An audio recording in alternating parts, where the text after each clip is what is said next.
PBS news shows, Right. and then you work on documentary films. You do everything, and I worked for Mr. Rogers' crew, which was a wild-ass crew. He was from Pittsburgh? He was from Pittsburgh. That's where that started. It was a wild crew? Mr. Oh, Rogers? they were the greatest. These guys were the greatest. I mean, Yeah. it just drip with, THC everywhere. Oh, really? Oh, yeah.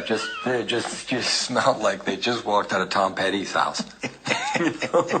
So everyone was high working with watching Mr. Rogers? Well, during the shooting, I'm not sure those guys were. Some of them, Nick was, yeah. Yeah. I mean, he was a floor manager, and he was so weirdly hip. And this was the 70s?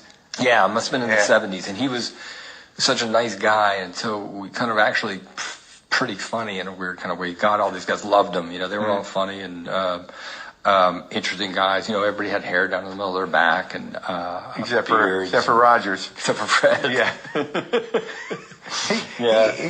Fred Rogers seems like somebody a high person would invent. Yeah. Yes.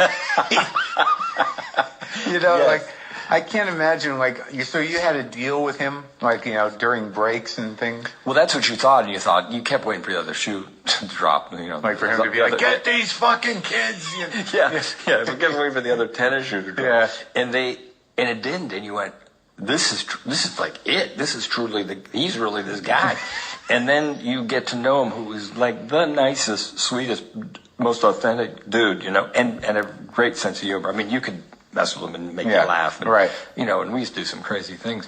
So I was working there doing all kinds of things, not just on that show. You do everything. And then I started going and I was writing. I was really obsessed with